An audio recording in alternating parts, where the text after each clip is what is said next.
Well guys, we are here again in beautiful Ketchmack Bay here on the Homer Spit, and we're just going to see what we can find today. Get rigged up here, and what are we shooting today? We're going to be shooting this guy right here, Frankenstein.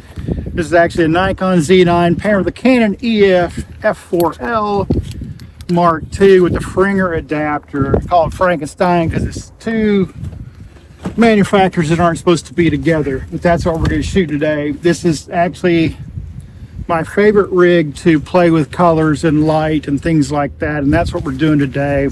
We're just going to wander around out here, see what we can find. You guys seen a lot of videos from me coming out in the same location because it's just my favorite spot to come because there's so many animals down here, so concentrated down here on the spit and along this bay because there's so much food, and it's kind of a little bit warmer weather, even though it's 20 degrees right now, so it's a bit nipply. So that's why I'm getting rigged up and everything. So we'll have a few tips along here today too, talking about maybe shooting in low light or bad light, or you know, things like that, you know, how I'm shooting. But just really it's going to be a video about just wandering around, see what we can find, you know, as a wildlife photographer. So let's get to it. Let's get out here and see what we can find. Talk to you here in a bit.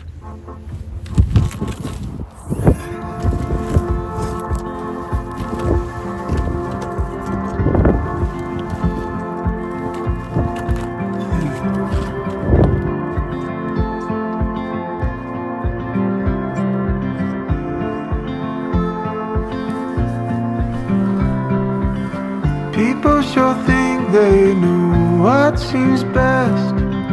Too tired to argue, let's give it a rest.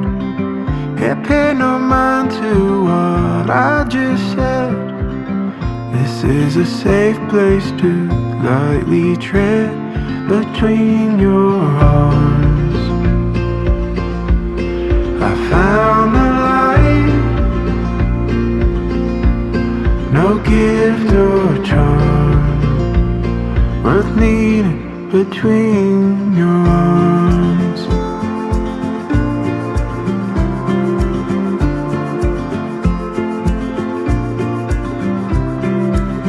People should fight for the cause they want, might even ban you to prove a point. Don't call the police, they'll raid this joint.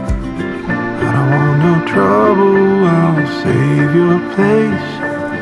Give me a double of what fate awaits behind the bars. Accuse the night, curse out the stars after they lock down the bars.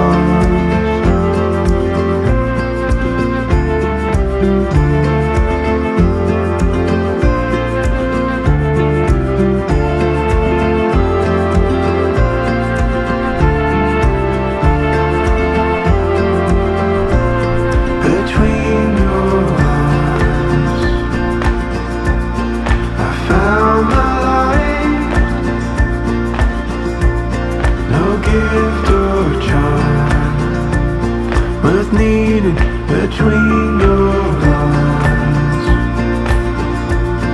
Communicate, no gift or charm worth needed between your arms.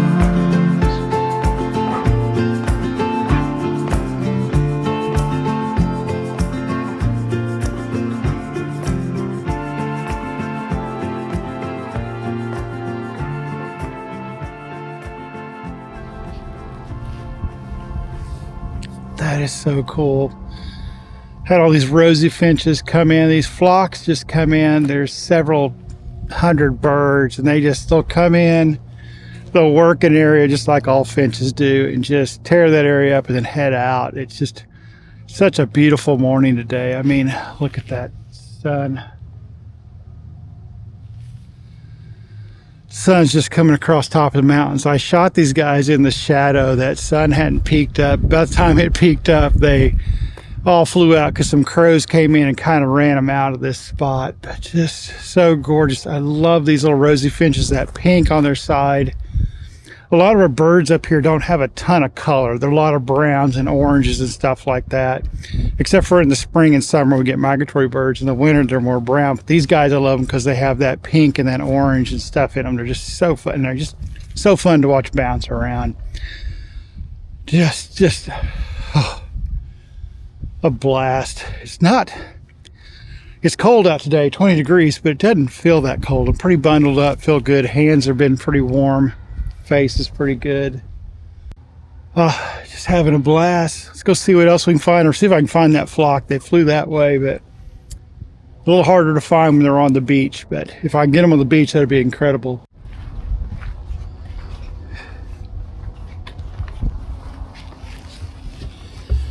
Okay, we'll talk photography tip number 1. God, I wish I had a bird right here right now. Look at this light coming across my face as that sun just coming up. Of course, everything's gone. Well, I take that back. Okay, so tip number 1.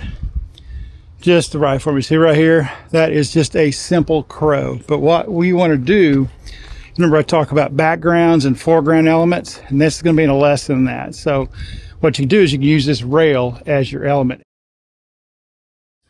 So what that's going to do as you shoot down this rail is you're going to get foreground blur of this rail. The closer you can get your barrel, your lens on the rail, the better.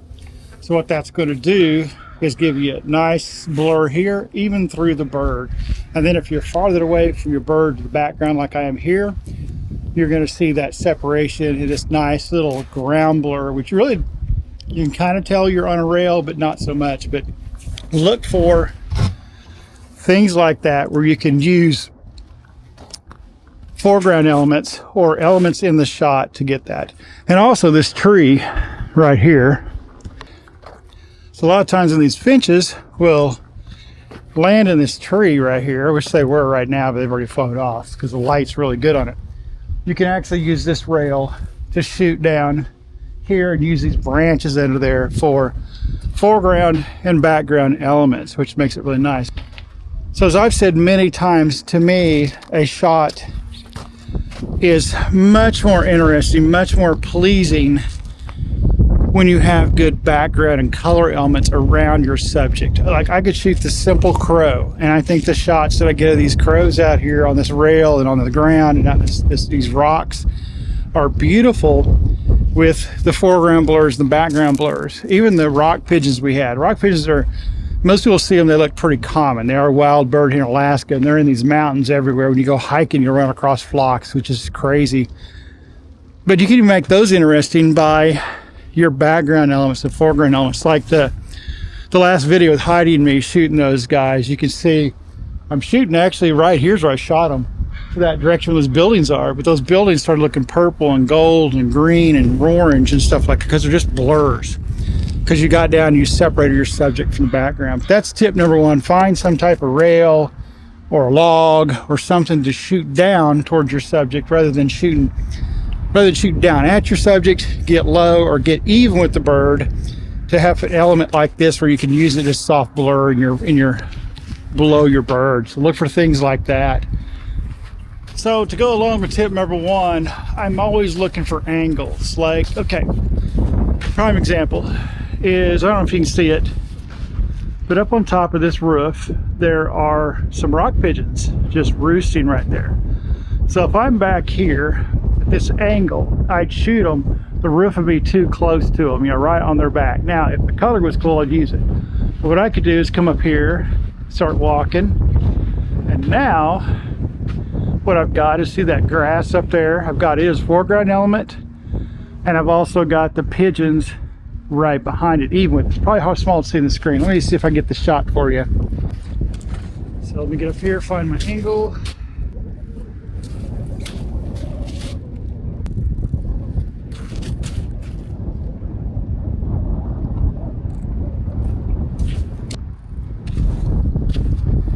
There we go. That's kind of how I'd shoot that. It's not the best shot in the world, but it would take a boring shot. Let me get the boring shot for you, what it would look like.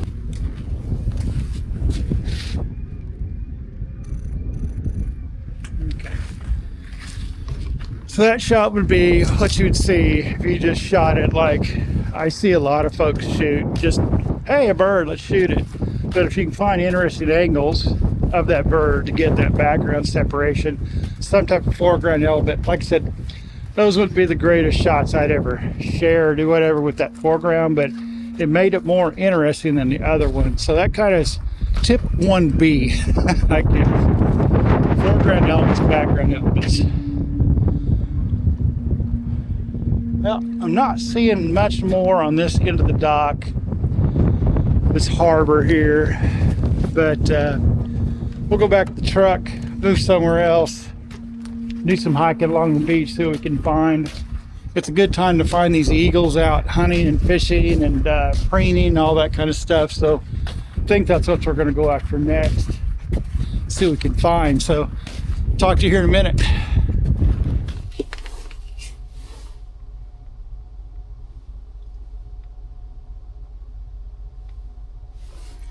Fun, just scoping out these docks, and actually I found some otters down here up on the dock. So one of the things I do here in the winter is I'll just stop along these docks here in this big harbor here in Homer Spit and look on the docks to see if I see otters swimming around or babies, things like that. Get out and listen for them crying. But I do see one up on the dock and 2 or 3 swimming around right where he's at on a slip. So my plan is to get down here and shoot him.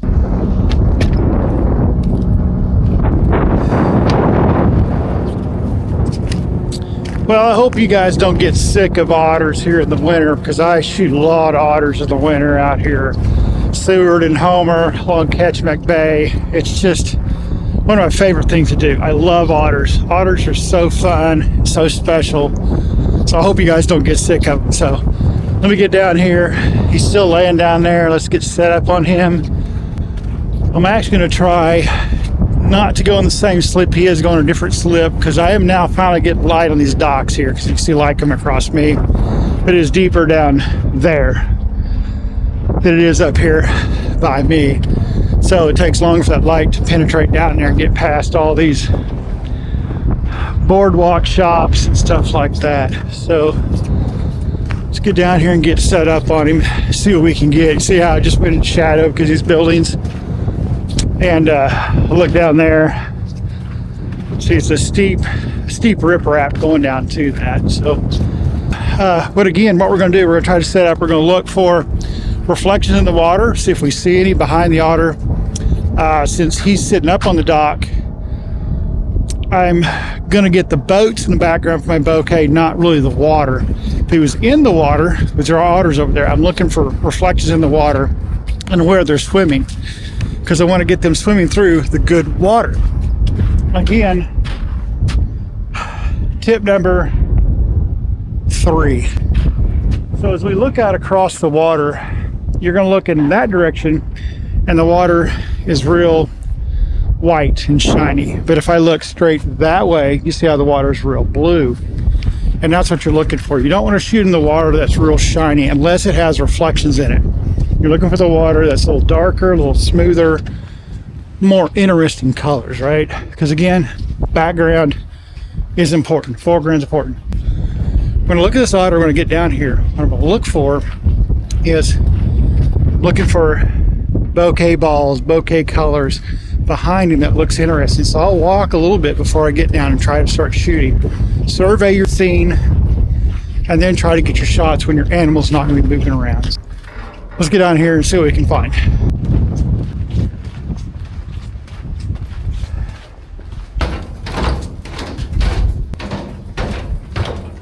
As I'm walking down this ramp, there's an otter right there.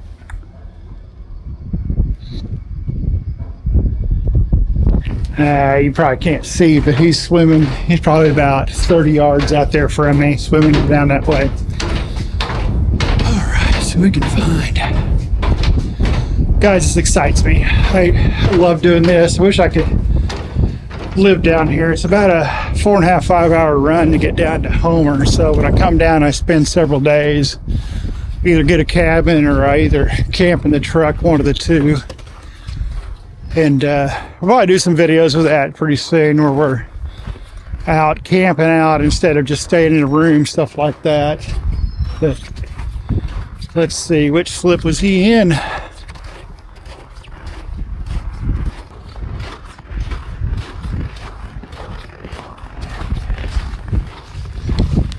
Okay, there he is. He's over there. So we're gonna go this way because my light's coming down this direction, so we're gonna shoot the light towards him. If I went on the same slip as he was, I'd be getting side light on him, which is good. But we're gonna see if we can get over here. Oh, I don't have a whole lot of boats behind him though.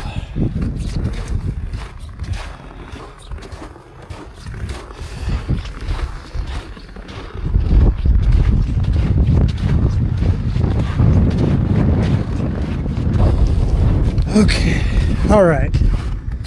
So the otter is right back there on that slip. He's 4 slips down from me. So if I look behind him, what I'm going to see is he's right there straight from the camera on the first slip facing us. From right here, I've got the Tempest, which is a crab boat. It has a red, black, and those buoys you see. Straight across from him, the boats are 2 slips down, so I'm going to get white and gray. There is a black boat right there, but I don't like it. There's a blue boat over there, and actually is a blue boat I used in that last video with the reflections of blue water. Let's walk closer to him, see what we can see.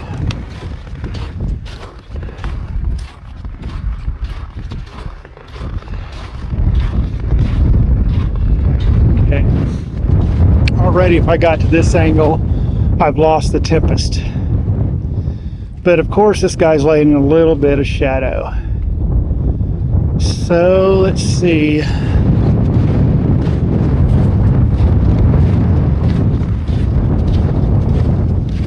trying to find a good background to shoot him on. There's another otter in the water too, but there's some gold bouncing off the docks into the water, which is nice for the one in the water. Another otter on the side.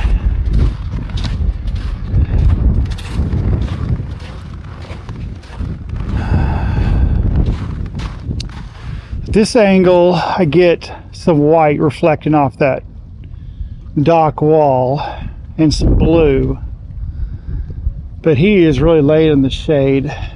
It's not bad, but I was hoping to get some gold light across him.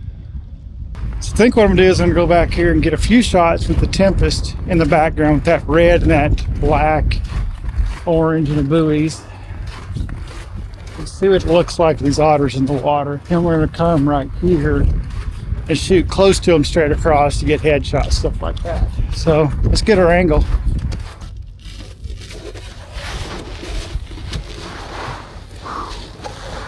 All right, this is gonna be interesting.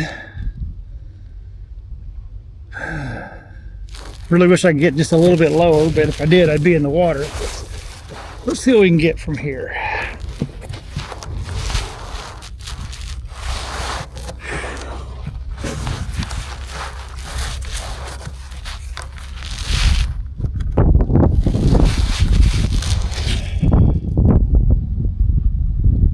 Okay, so you can see it's kind of what I'm getting. I'm up a little higher than I would shoot when I get on the ground.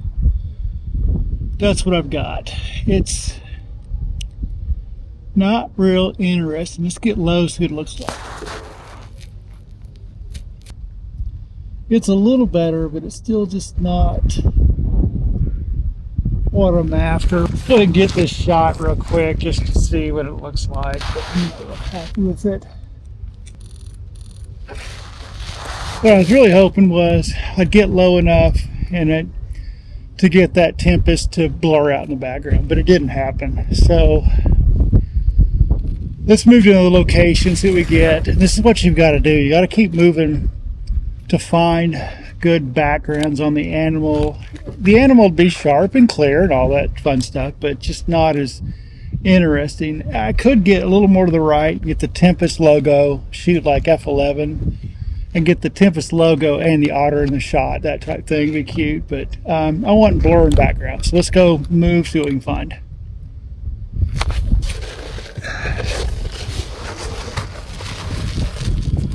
Okay, came to the end of this pier because there is a boat that has a little bit of red. I don't think I'm going to get it because there's a rail on these docks on the edge. It kind of raises up another 1.5 feet, and that is obscuring everything over there. So let's see what we can get.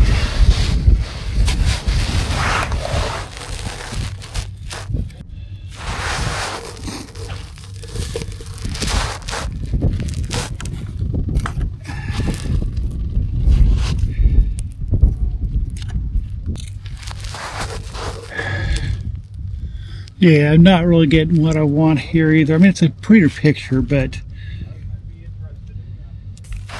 so that's what I'm getting right here. Cute, but it's just not really what I'm after. I'm actually, what you're seeing in video is a higher aperture because I need to change that exposure for video. Let me just go ahead and, for giggles, move it a little bit more. It's a little more what I'd like for exposure. But he is cute, sitting there cleaning himself. And I got another one here in the water, right here.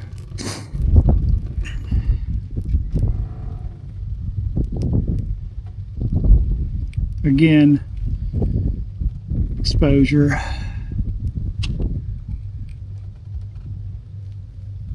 They are so cute. But once again, it's just really not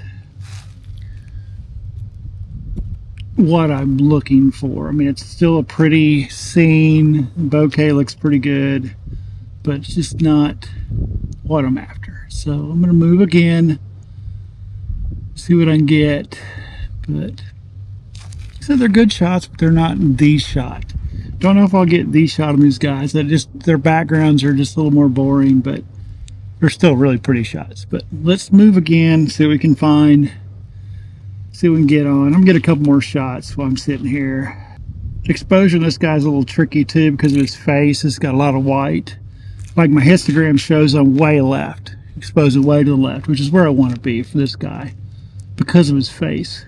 But I'm not blowing anything out as far as blacks except for way there in the background. And I don't really want to blow out his face. So let's go move, see what else we can find. Talk to you in a minute.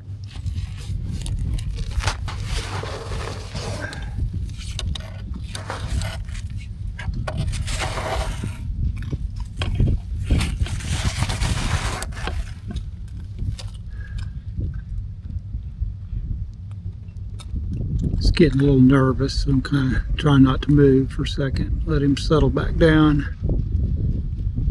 That's the thing too you got to do with the animals is as you move, watch them move. And if you see them getting real influenced by you, then stop, stay steady, or back off. Let them be in their natural environment as much as you can. So he's laying back down now, so kind of get rested back in here. Another thing, when you get low, a lot of times you put animals at ease. Some you can put at unease because I think you're hunting them. But a lot of things like these otters and birds and stuff, especially sandpipers, when you start to get down low and you stay quiet and stuff, they tend to relax and accept you a little bit more. Doesn't always work, but a lot of times it does. Let's see what we got now.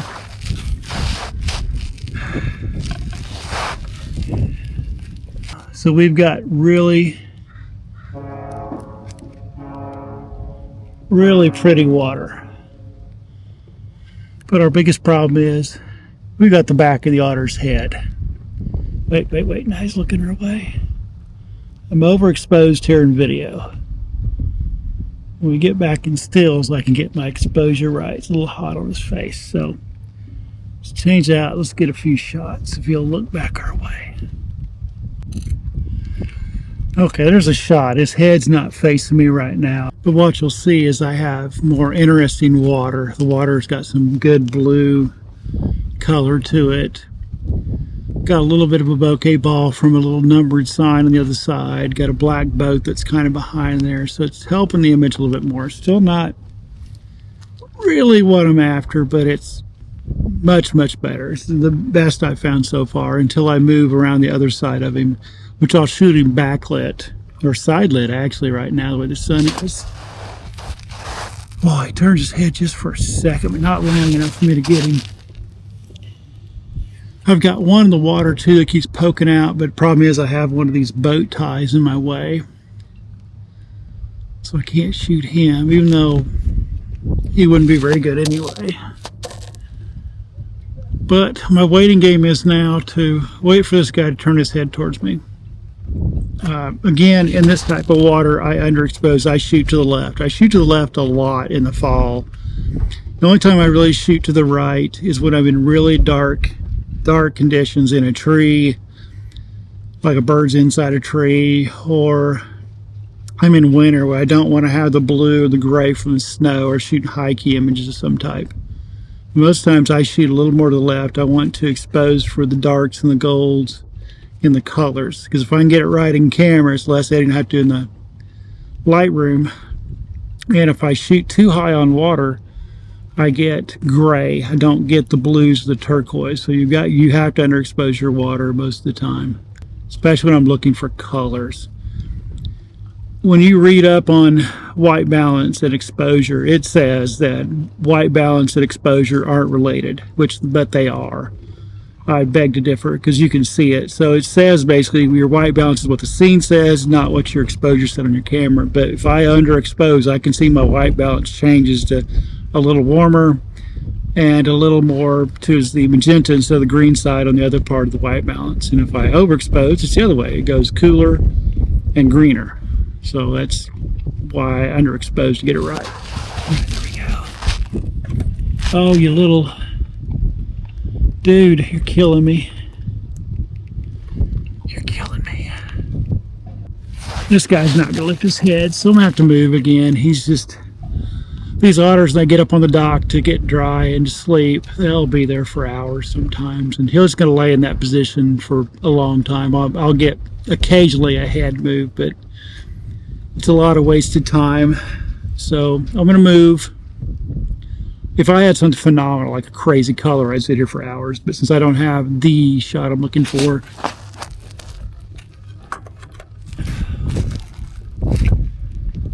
every time he lifts his head, I'm just not quick enough to get him, to get my head back down there and get that shot. Now, he's pretty dark in front, so I'm going to have to bring him up in post, but I'm shooting ISO 100, so it won't, I got tons of headroom to work with. So let's move, and I'll talk to you here in a minute.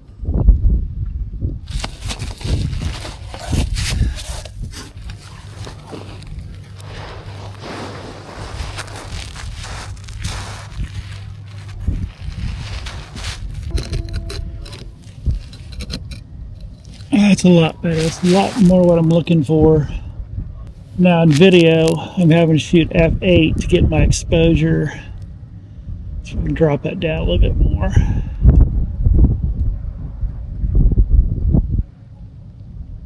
So 7.1 is about as low as I can go on that, because I have to shoot 1/250th second for video. But if you see that background, it looks a lot better. So I'm going to shoot some stills so we get. I like that buoy in the background back there.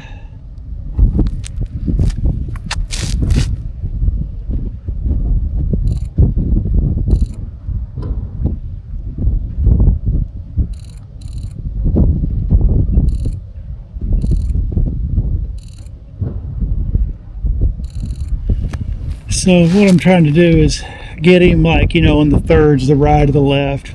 And I do have another dock between me and the otter, so I'm using that other dock as foreground blur, and then I got my background blur with the boat. So I kind of like this composition. I can move farther out here on this dock and get some more blue and some more fenders. I'll show you what it looks like in video.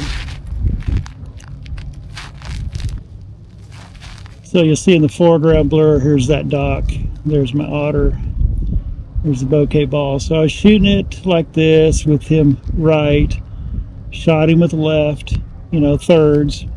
But you'll see over here I have more bokeh structures. So it's going to be way overexposed, but I'm going to put the aperture where it should be if I was shooting. Get my otter. And then if I go over here, you'll see what those look like at f4 versus f7.1. Let's get this back to 7.1. And 6.3 looks okay. So that's the problem with shooting video versus stills, is your exposures are different because I have to shoot 1/2 to the second.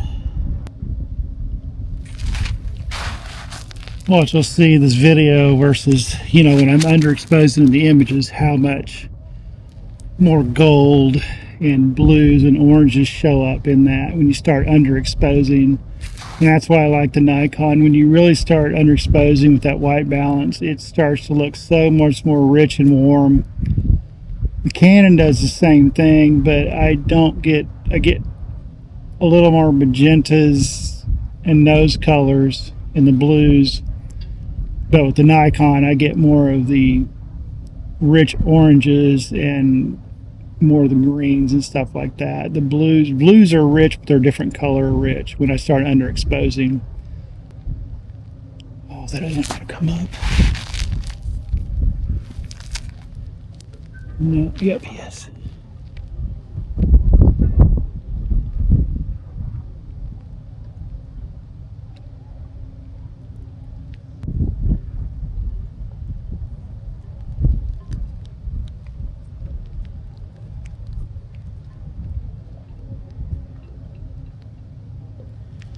Lucky bee, I got them both up on the dock now. The younger one and the older one.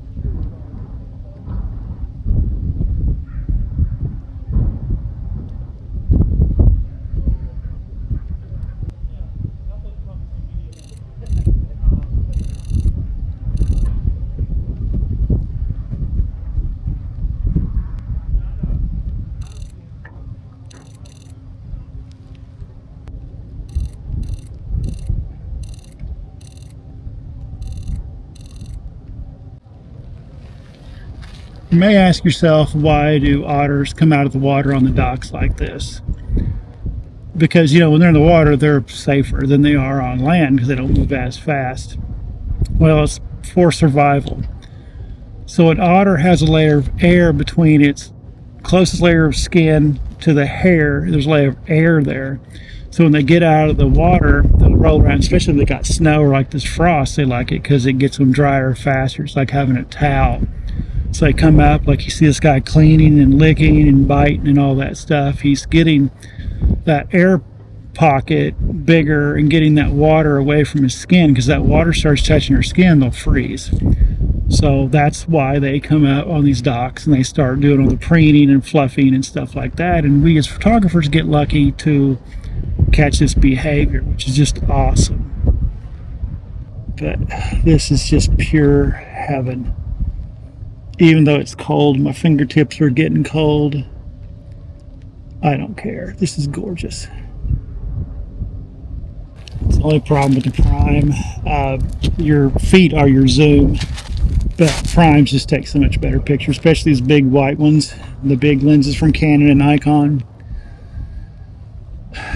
If you ever get a chance to shoot a 300-2.8, 400-2.8, the 500 or 600 f4s, you'll see why they're so good. It's not just the sharpness, it's the type of glass that's in these lenses. These lenses use a crystal that's grown.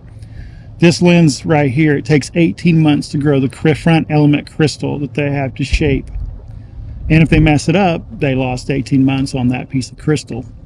It's a different type of glass process than all the other lenses that you use for the most part. Some of your really fast primes, your 500 1.2 stuff, have, you know, that same type of glass, but these big primes and the coatings they put on them It's just the edge of the fur and the feathers versus backgrounds and how it renders the backgrounds is what makes these big primes so coveted. It's just not the 4 and the 2.8 aperture, the faster aperture. That helps immensely. It's just the way it renders backgrounds. You can shoot at 6.3 on another lens. I have to do a full review of these big primes and show you the difference in a normal lens and a big prime at the same aperture, same distance, and show you what they look like. It's just incredible. They just take such good images. And you see what you're capturing as far as the animal in the backgrounds, you'll be sold. I remember watching a video once, and they said beauty is pain, talking about models and women with, the high heels, the makeup, all the different types of clothes and corsets and things like that. All the things they had to go to look beautiful. It's painful, it's time consuming. And I really think wildlife photography is the same way. Yeah, lens could be these heavier lenses are better quality of image quality you're going to get as far as what you can do with them, what you can pull off with them. They're heavy, they hurt, they're long. Laying down this dock like this to get this angle, it may look silly to other people. It may be painful laying on rocks and the cold you get and the time you spend, but you produce that beauty, the same concept, I guess, really. So like I say, beauty is pain, wildlife photography. Beautiful wildlife photography is pain also. Lugging around these heavy, big lenses, because the big, heavy ones are so much better than those little light ones. The light ones are good. They're very good, but you can't pull off what you can pull off these big primes. And then things like this, because my belly's starting to get a little cold, a little cool, not cold. My fingertips are getting cold, but it's worth it to watch this. just beautiful.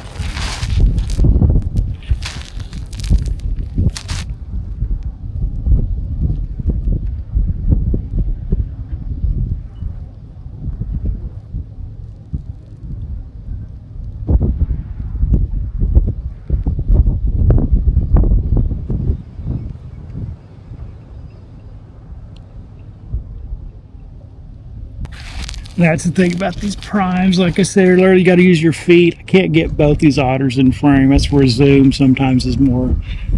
It's acceptable to framing video shots and getting both. But I could back up, but I don't want to disturb these guys. They're sleeping. There's enough traffic out here, people walking occasionally, and boats go by that they kind of pick their heads up. But yeah, zoom, yeah, you could get both otters in the shot, but primes are just so much better.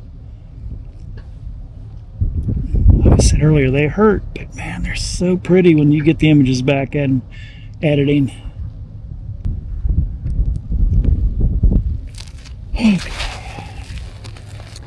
Well, I got to listen to my body. It's the one thing you got to notice, especially after the condition, my heart attack and stuff. I'm getting a little colder than I need to be, so I don't need to push myself, so I need to head out. I can come back to these guys and maybe still be here, but I'm going to go back up the truck, get warmed up, and then decide what I'm going to do from there. So I'm going to head out. Like I said, listen to your body. Don't push yourself too far, especially when you got conditions like I've got.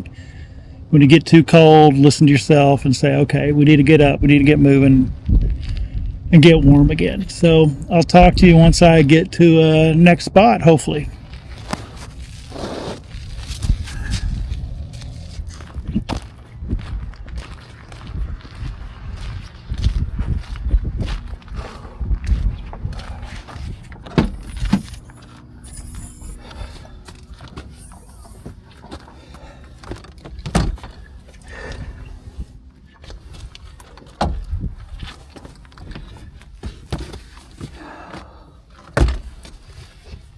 I'll tell you, this case system makes it so much easier to get cameras in and out of the truck.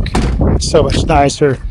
If you haven't seen it, go watch that video I had about how I set my truck up for photography. Just makes it so much easier. So, getting here, warm. I was talking about listening to my body, condition I'm in. I'm good coming up here. Feel a little bit in the chest because I'm a little more out of shape than I should be right now because of the holidays. But I'm good. But just like I said, listen to your body. Feel like you're pushing it. Just take a break. make sure you're going to be okay. And I am okay. So don't worry about me. You know, I just have a lot of messages saying, oh, be careful. I am. When I'm out, I'll listen to my body, noticing when I'm feeling a little bit off, either blood pressure or things like that. And I can tell when I've gone too far. I need to stop. I need to come in, things like that. So those otters were so much fun. Well, guys, that's pretty much it for me and Homer for this week. I've had a great week, and I had a great day today. Today has been incredible. We have really good light for the first time. A lot of good subjects. The owl, the Rosy finches, the otters, the eagle, all that in one day is amazing. So if you can get down here in the winter, get on down. Give me a message. I'll get you hooked up with somebody or probably tell you where to go. And if I've got time, we'll work something out maybe to come guide you on stuff like this. I'm not offering a guide service, but I'm just offering to help you out when you come down here. But as always, guys, this has been incredible. I enjoy all you guys. Hopefully we're at 20,000 by the time this video gets out. We're so close. We're 200 and some subscribers from 20,000. Just amazing, incredible. We'll give away a couple prints too on that and we'll hit 20,000. But as always, guys, until next time we talk and all that good stuff, get outside and go run that shutter.